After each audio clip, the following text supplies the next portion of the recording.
Hello good evening बच्चों, welcome back to my channel after school. So आज हम discuss करेंगे मैथ्स का क्लास 10th का सिलेबस की क्या प्रायोरिटी रहती है हमारी मैथ्स के एग्ज़ाम में, किस किस पर्टिकुलर टॉपिक से कितने मार्क्स के क्वेश्चन पूछे जाते हैं। सो मेरी पूरी एनालिसिस के साथ आपके साथ शेयर करने वाली हूँ कि क्या आप अपनी स्ट्रैटेजी रख सकते हैं ताकि आप मैथ्स में अच्छे से अच्छा स्कोर कर सके। तो पिछले कुछ सालों में जिस तरह से क्वेश्चंस पूछे जाते हैं उसका मैंने एनालिसिस किया है और ये बोर्ड ने भी रिकमेंड करा है कि इसी तरह से जो मार्क्स की डिस्ट्रीब्यूशन है वो की गई है।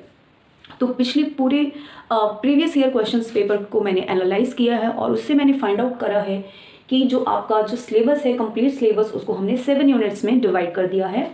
फर्स्ट इज नंबर सिस्टम, जिससे आता है आपका 6 मार्क्स का क्वेश्चंस। देन एल्जेब्रा से आएगा आपका 20 मार्क्स का क्वेश्चंस। कोऑर्डिनेट ज्योमेट्री से 6 मार्क्स, ज्योमेट्री से 15 मार्क्स, ट्रिग्नोमेट्री से आपको 12 मार्क्स के क्वेश्चंस आ सकते हैं। मेंसुरेशन से आपका लगभग 10 मार्क्स का आएगा और स्टैटिक्स एंड प्रोबेबिलिटी से आएगा आपका 11 मार्क्स का। सो ये आपका हो गया टोटल 80 मार्क्स का पेपर।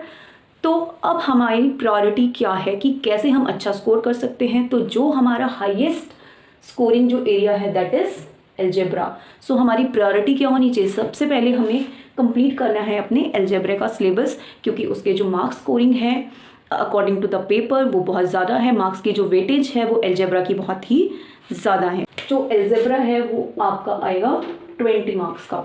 तो एल्जेब्रा के अंदर आपके 4 चीज़ें होती हैं। एक है आपके polynomials, pair of linear equation in 2 variables, quadratic equation and AP. So algebra के अंदर आपके ये 4 चैप्टर्स आएंगे, polynomial, pair of linear equation in 2 variables, quadratic equations and AP.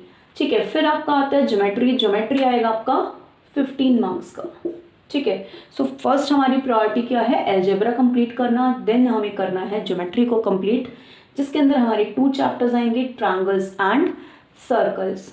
ठीक है, उसके बाद आपका आएगा ट्रिग्नोमेट्री। ट्रिग्नोमेट्री की वेटेज है 12 मार्क्स। तो ट्रिग्नोमेट्री में आपको 3 चैप्टर्स पढ़ने हैं। एक आपको करना है इंट्रोडक्शन ऑफ ट्रिग्नोमेट्री, दूसरा पढ़ना है आपको आइडेंटिटीज, ट्रिग्नोमेट्रिक्स आइडेंटिटीज के बारे में, एंड देन आपको पढ़ना है हाइट एंड डिस्टेंस के बारे में। उसके बाद आता है हमारे पास स्टैटिक्स एंड प्रोबेबिलिटी, जो कि आएगा आपका 11 मार्क्स में, जिसके अंदर हमारे 2 ही चैप्टर हैं, प्रोबेबिलिटी और स्टैटिक्स। देन आपका आएगा मेंसुरेशन, जिसकी वेटेज है 10 मार्क्स, जिसमें हमारे 2 चैप्टर्स हैं, एरिया रिलेटेड टू सर्कल्स और surface area and volume. Coordinate geometry हमारा एक ही चैप्टर है जो कि आता है हमारा 6 मार्क्स में, और नंबर सिस्टम भी हमारे से पूछा जाता है 6 मार्क्स में, जिसमें सिर्फ रियल नंबर्स हैं। तो हम अगर अपना सिलेबस को प्रायोरिटी वाइज डिस्ट्रीब्यूट करें तो सबसे पहले हमें पढ़ना चाहिए algebra, geometry, trigonometry, statics and probability, mensuration, coordinate geometry and then number system. So hope you can understand how you have to prepare for your 10th exam.